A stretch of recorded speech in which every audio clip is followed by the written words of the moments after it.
Nah, di ayat berikutnya, wa minhum, ada orang yang sebagian lagi meminta kepada Allah, Rabbana, inilah doanya, doa sapu jagat. Ayo bersama-sama. Rabbana atina fid dunya hasanah wa fil akhirati hasanah wa qina adzabannar. Kata kenapa atina? Ya Allah, datangkan kepada saya. Saya bertanya, Bu, yang dagang di sini siapa yang punya profesi dagang siapa? Atau dagang apa aja? Ya, Mbak tunjuk tangan aja. Dagang ya. Yang mendatangkan pembeli kepada ibu itu siapa? Oh, ya, yang mendatangkan pembeli kepada ibu itu siapa? Allah. Ibu sebagai perempuan yang udah menikah siapa? Tunjuk tangan aja, tunjuk. Naik tangannya. Siapa yang udah menikah? Angkat tangan. Dari sini belum ya? Ya, udah menikah belum? Lanjut tunjuk tangan dong. Saya mau tanya. Waktu itu ibu-ibu yang minta kepada laki-laki itu, ataukah laki-laki datang kepada ibu minta untuk nikah? Lakinya yang datang. Itu ibu-ibu itu. Lakinya yang datang. Itu yang disebut dengan atina. Datangkan kepada saya. Ini doa kita. Tapi kita minta yang baik. Ya, kayak Pak RT nyari-nyari dulu. Ya. Dia nyari-nyari yang baik-baik. Biasanya orang laki ini nyarinya yang cantik, ya. Gitu. Ternyata dapatnya yang baik juga, yang salehah. Amin. Alhamdulillah. Yang soleh datang, yang nerima juga yang solehah. Insya Allah rumah tangganya selamat dunia akhir. Itulah dia makna daripada Rabbana atina fid dunya hasanah wa fil akhirati hasanah wa qina adzabannar. Itu kata-kata dalam bahasa Arabnya, atina, datangkan kepada saya. Datang kepada saya. Emang enakan yang mana kita yang milih atau dipilihin oleh Allah? Dipilih. Bu, ditanya nih Bu, enakan dipilihkan oleh Allah atau ibu milih sendiri? Hah? Enakan dipilihkan oleh Allah, karena Allah itu sangat sayang sama kita. Kalau kita pilih banyakkan kecewanya.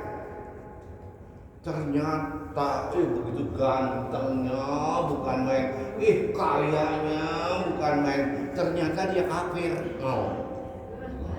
Enggak. Mau?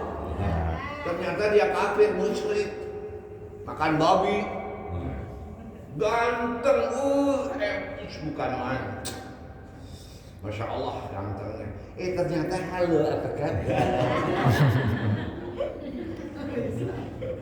Ya, ada yang begitu enggak? Ada. Ya, begitu dia nikah dia angkat kan ibu enggak dia apa-apain. Itu yang juga kagak halo sedang gitu doang. Ya. Astagfirullahaladzim. Ya, alhamdulillah min dzalik. Karena itu kalimat Rabbana atina fid dunya hasanah wa fil akhirati hasanah wa qina adzabannar.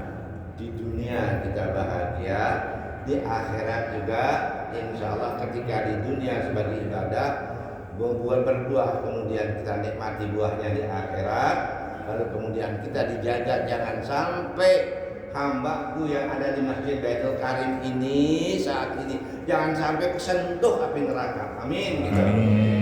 Ya. Begitu sayangnya Allah sama kita. Sayang banget. Ya. Sayang banget. Innallaha bin nasi laraufur rahim. Allah itu terhadap manusia itu, ya Allah, ya Rabbi, sangat sayang. Jadi zikir sama Allah. Namanya zikir itu apa, Bu?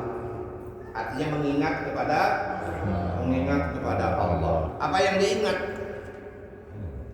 Aturannya diingat, kalamullahnya diingat. Jadi orang yang membaca Al-Quran itu termasuk daripada orang yang berzikir kepada Allah. Ibu-ibu baca Quran enggak? Baca. Alhamdulillah. Jadi kalau jangan sekali-kali tidak baca Quran ya. Ibu-ibu salat enggak? Salat, karena salat itu termasuk daripada perintah zikrullah, aqimis salata li dzikri. Maka salatlah kamu untuk mengingat aku. Tadi baca Al-Quran, ada ayatnya, ada di surah Al-Hijr ayat 7. Ya. Inna nahnu nazzalna dzikra wa inna lahu lahafizun. Aku yang turunkan Al-Quran ini, ya, aku yang turunkan zikrullah ini, dan aku yang jaga. Kita disuruh menjaga daripada Al-Quran. Suruh menjaga Al-Quran itu artinya apa? Suruh ngapalin. Suruh hafalin kita, biar kita ingat. Ya, saya tidak akan duduk di sini kalau seandainya saya tidak tahu Al-Quran. Begitu ibu-ibu nanya, Pak Ustaz, saya pelangap longo, Bu mau nggak? Saya pelangap longo, mau nggak? Nggak mau ya? Gitu. Ada yang nanya apa? Dan dalilnya mana? Nggak tahu. Astagfirullahaladzim. Berzikir kepada Allah Subhanahu wa Ta'ala adalah merupakan perintah yang bisa dilaksanakan baik dalam keadaan berwudu ataupun dalam keadaan batal. Boleh. Ya. Baik dalam keadaan berwudu seperti misalkan lagi puasa itu berzikir, baik ketika salat berzikir, lagi baca Al-Qur'an namanya berzikir, lagi ikut pengajian namanya berzikir enggak? Termasuk daripada berzikir kepada Allah. Dan ancamannya ada.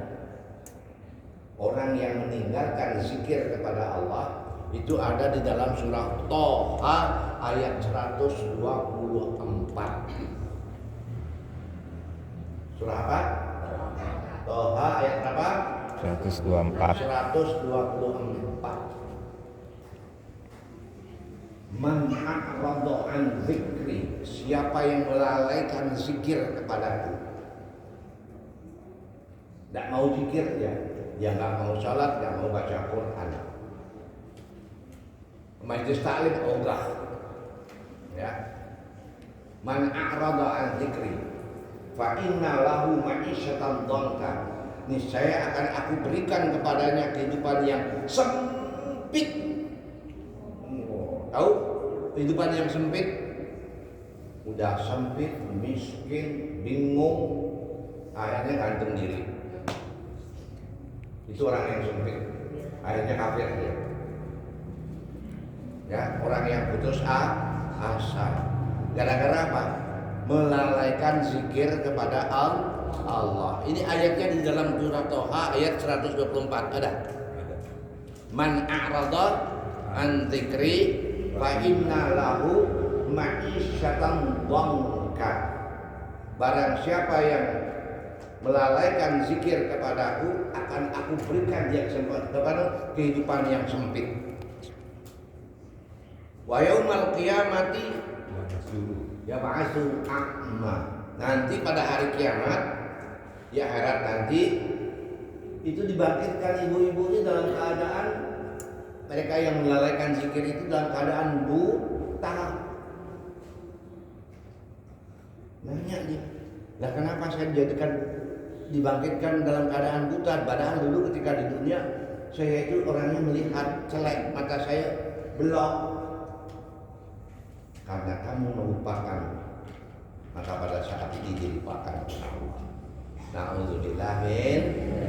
Alhamdulillah ibu hadir di rumah siapa? Allah. Di rumah Allah Subhanahu wa Ta'ala.